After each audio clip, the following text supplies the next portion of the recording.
Dinesh, you mentioned Charlie Kirk a number of times, and it was obviously, it was a horrific moment for this country and for America. But actually, just globally, I thought it was just a horrific moment for the world. And seeing that happen to a father of two young children, simply being killed because of his political views, that was absolutely shocking. And because of how shocking it was, there was a naive part of me that thought that this might be a reset opportunity for everybody. And I thought maybe the left will go, oh no, we can't, there are some Nazis and they have to be called out, but we can't call center-right people Nazis. We can't throw around labels like fascist, because I've said it on this show a number of times. We said it on Joe Rogan yesterday.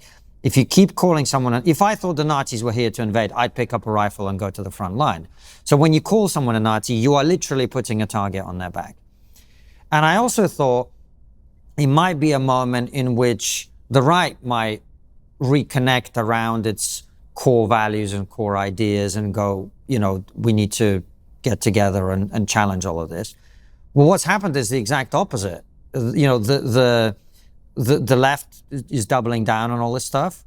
And on the right, you now have these very fringe voices who are saying, a foreign country assassinated Charlie Kirk, and making up stuff about planes that left before the assassination that proved that all of this crazy stuff. You've been quite outspoken about all of that. Talk to us about this whole thing. Yeah, I think that, look how strange it is. You had a militarization around Antifa, which became publicly evident over the George Floyd riots. That's the Antifa element. There's the BLM element, which has somewhat subsided. But what has taken its place is these violent trans rings. I'm not talking about people who are trans. I'm talking about people who think that the society is out to get them.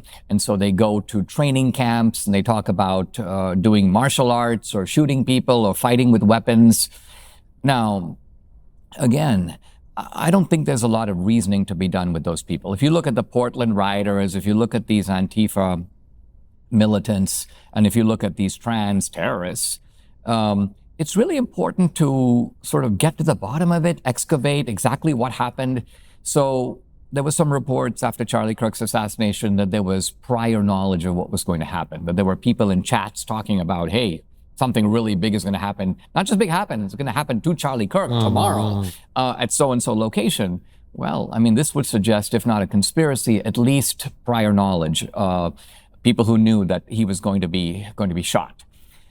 Just when the FBI, the authorities are sort of moving to crack down on all this, along from the right comes Candace Owens with this sort of idea that, hey, let's take a look at these photos. I see a pipe. I wonder if a Mossad agent might have crawled through the pipe. I mean, stuff that is just absolutely crazy. Now, again, if she were to produce some substantial evidence, a single reliable fact that, let's just say, contravenes the government's theory, and she says it couldn't have been that because take a look at this. But the investigative style, although I admit it's from a certain point of view, it's like irresistible to watch, because it's like listening to a well-trained philosopher who has completely lost his mind and is now in an asylum and is giving you crazy discourse, but it's crazy discourse that is embedded with witticisms and all kinds of, and you're like, you can't turn away from it from a certain point. Candace is actually quite magnetic in the way she presents information, and she has a style, it's an intellectual striptease, because she never puts her cards out and goes, here's what I got. She goes, okay, well, I got something, let me show you something, more to come tomorrow and more to come the day after that. It's a little deranged, but it is, there's something magnetic about it, right? But look at the political effect and how pernicious it is. It's taking attention away from the actual not just the bad guy, but these ideological bad actors that are embedded in our society. And it's basically telling everybody, look over here, it's the Jews, or it's Israel, or it's Mossad. Now, you'd have to ask yourself, well, why would someone do that, right? Or to look more broadly, to take the phenomenon now, go beyond Candace and take the larger phenomenon. You've got a strange but pernicious alliance between the cultural left in the West and radical Islam. I actually wrote about this in a book that I published around 2006. It was called The Enemy at Home. I was reacting to Samuel Huntington's idea that there's a clash of civilizations between us, the West, and them, meaning the House of Islam. And my argument was, not exactly. There's a division inside the West, and there's also a division inside of Islam.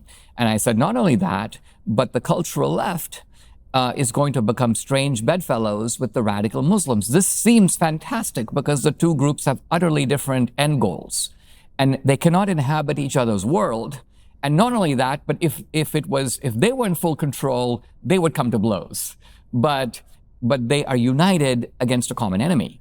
And who is the common enemy? Well, it's the Jews and Israel on the one hand, and it's America and the principles of the West on the other. So it would seem natural, unavoidable, that Jews and Christians, America and Israel should come closer together in recognition of this obvious, nefarious alliance. Let's call it, my film, The Dragon's Pride. This is like the devil's platoons. All right, well, the good people need to come together. So I can understand why the left is doing what it does, because it is an ideological war against the Jews and Israel, no less than against Christians and the West. What I don't understand is this movement on the right that is attempting to sever our connection with Israel, and I think in the process undermining Trump, undermining MAGA, undermining America's national interests, undermining the foundations of the West, which are Athens and Jerusalem. But on top of all of that, strengthening radical Islam and strengthening the cultural left. Hang on, but you say you don't understand. Let me push back on that. I think it's relatively simple to understand, Dinesh. How so?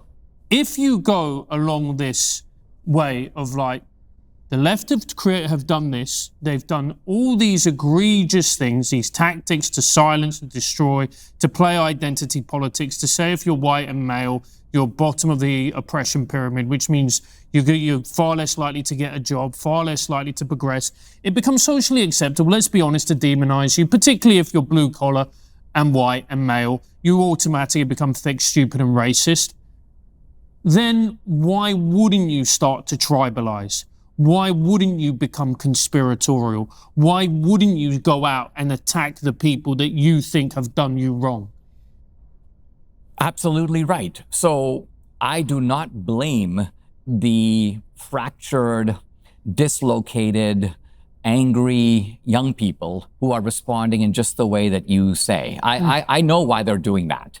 But I do blame the Pied Pipers who are leading them to the precipice, who should know better, right? Let me try a few other theories on you, because I don't think the explanation Francis gives is fully here, because what it doesn't really explain is why there are certain people now absolutely obsessed with the Jews. Why are they obsessed with Israel? Because it's not Israel or the Jews that caused the cultural disintegration that you're talking about. They didn't take over college campuses 40 years ago and introduce all this anti-Western crap. I think there's a few things going on that I think are contributing as well. One of them is, I wrote an article when Tucker Carlson went to Russia and interviewed President Putin, which was called Tucker Carlson and the Woke Right, in which I basically said that there is these sections on the right that have become very focused on victimhood and are replicating some of the things we saw on the left in doing so. And when you're focused on victimhood, you have to find someone who's victimizing you. And at that point, Jews and Israel were not the thing. And I said, for now, the label is globalists, and those sections of the right keep talking about globalists, but a globalist isn't something that you can visualize. No one has, like when I say globalist, a picture of a person doesn't come into your head. So they were looking for somebody to be the the scapegoat, the explanation that explains everything, like the left's explanation of, well, everything is because of white supremacy. Everything is because of institutional racism. Everything is because of straight white men. Saying that's one thing. The other thing is, once President Trump gets elected for a second term, in the overwhelming fashion in which that happens, what does the media do, whose entire, new media in particular, whose entire identity became, it was the anti-woke coalition, of which TRIGGERnometry was 100% a part of. But once that collapses, we don't really talk about wokeness very much anymore on the show, because it's kind of, I think it's overstating the case to say it's over, but it's not the live issue right now, right? We don't talk about trans issues, which we used to talk about, because it's not the live issue right now. So if you are in a right of center media person or channel or organization, you can either keep beating, that meme of stop, he's already dead, right? That's not going to get you any views, because beating up on the Democrats, we don't even know where they are anymore, right? So you have to go, the incentive structure is to go in a more conspiratorial, out there direction. Those are my two other bits that I'd put to you. Yeah, I have a bunch of little things to add to that. So the first one is that in the Reagan era, in conservatism, there was a certain, I would call it the intellectual guardians of the tribe. People like William F. Buckley, Reagan to a certain degree, but there were others, Irving Kristol. And the idea here was that if you came in with the poison of anti-Semitism, blatant racism, criticism of affirmative action, yes. Calling blacks monkeys? No. So if you did that, you were basically asked to leave the room. And you were abolished from you wouldn't be invited to conservative conferences. You certainly wouldn't be a speaker. It would basically be the end of you as a public figure. So that's gone. And it's gone, why? Partly because we don't have a conservative intellectual class that performs that task. And why don't we have that? Well, partly because the mainstream of that class went never Trump. And so when I look around for, if I were to make a list of, let's say, 30 of my colleagues from the Reagan days, I would say that probably about 25 of them went anti-Trump. And they went to anti-Trump in different places. John Bolton is a little different place than, say, Bill Kristol. But nevertheless, they're by and large excluded from MAGA. And what happened is, partly as a result of a cultural shift, MAGA produces a new type of pundit who is not. Think of the distance between, say, Irving Kristol and Tucker Carlson. Tucker doesn't even purport to be knowledgeable about anything, right? So as a result, what Tucker says is, I will develop a ventriloquist style. I have strong opinions, but I don't want to defend any of them. So I will set up a structure in which I bring in sources, often rather dubious sources, people you've never heard of. The nun with the mustache, some disgraced academic. And what I'll do is I will ask sort of leading questions in which is embedded an answer, my answer, but framed as a question. You then will blurt out the obvious implications of the question, giving me the answer I expected, but I will pretend to be thunderstruck by it. It's an epiphany. It's a new revelation. People have been suppressing this kind of thinking for decades. So this is a shtick. It's a different shtick than Candace. Candace's shtick is the Candace Intelligence Agency. I'm like the world's greatest detective. I'm the Pink Panther of my time. I'm deputizing all my viewers also to be detectives. Feed me information. We're going to crack the case. So to me, this is like an intellectual embarrassment, because all my life I've been an iconoclast. I will take on ideas and I will try to dismantle them, but not in this way. My ideas are things like this. The Dixiecrats all became Republicans. And my strategy of challenging that is I go make an inventory of the 200 Dixiecrats. I put them up on a movie screen and I say, all right, I'm now going to show you through a movement of the mouse which of these 200 Dixiecrats became Republicans? Answer 2. So did the Dixiecrats as a group become Republicans? No. There's the empirical evidence right there on the screen. You can check it out, for yourself. So when I see this almost parody of investigation, parody of scholarship, it's very unnerving. Now, for young people, just as you said, there is a susceptibility to all this, and also there's no easy check on it. Like, for example, right now I'm in these big debates about Christian theology, but I'm debating Christian theology with people who have listened to 2 podcasts, right? I've written 3 books on Christian apologetics. I've thought about this stuff for 30 years, but it's difficult to address people who say things like, Dinesh, open a Bible once in a while. You might learn something. I'm like, are you serious? Yeah. But our culture has had that leveling effect. This guy who's watched 2 podcasts is on an even playing field with me. Now, this would not have been the case in the Reagan years because that guy would not be speaking at a conference at AEI. So there was a filtering structure that is now gone. And look, there are good things about that. Well, that's right. Yeah. I was going to say that. And I know you've tried to debate Tuck, and this is one of the other things that I do find strange, because with some notable exceptions, quite a lot of these people don't engage in what used to happen, which is you come together and you have these debates and discussions. But now I think the economic incentives aren't there. You don't need to do that. Like, if you're Candace, you just do your show and you make millions of dollars talking about how someone you used to call your friend, denigrating his legacy, in my opinion, and all of that. But you don't need to go and engage in a debate. There's nothing to gain, really, right? And so everything gets siloed. Something we've learned doing this show is that people's thoughts about a given issue often depend on where they get their news. That's why we use ground news to see how the same story is reported across the political spectrum. For example, take the story about Chicago Mayor Brandon Johnson signing an executive order creating so-called ICE-free zones. Follow along at ground.news/trigonometry. Using ground news, straight away we can quickly see that the story is being covered by sources across the board, but with more coverage from outlets on the right.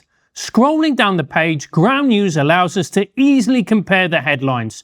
We can see the Chicago Sun-Times, which is on the left, focused on the city's decision to declare municipal buildings ICE-free. Meanwhile, The Hill, a centrist newspaper, simply stated that Chicago's mayor signs ICE-free zone executive order. But the New York Post, on the right, went with White House blasts sick Chicago mayor for aiding illegal immigrant killers. Same news story, completely different takes. Ground News compiles these divergent perspectives in one place. Another feature we use heavily at TRIGGERnometry is the blind spot feed, which highlights where coverage is lopsided, lets you compare bias across the political spectrum, and shows what's being emphasized or ignored. If you care about getting to the truth by seeing things from all angles, Ground News is essential. Go to ground.news/trigonometry and get 40% off their Unlimited Advantage plan. That's the plan we use. That link again is ground.news/trigonometry.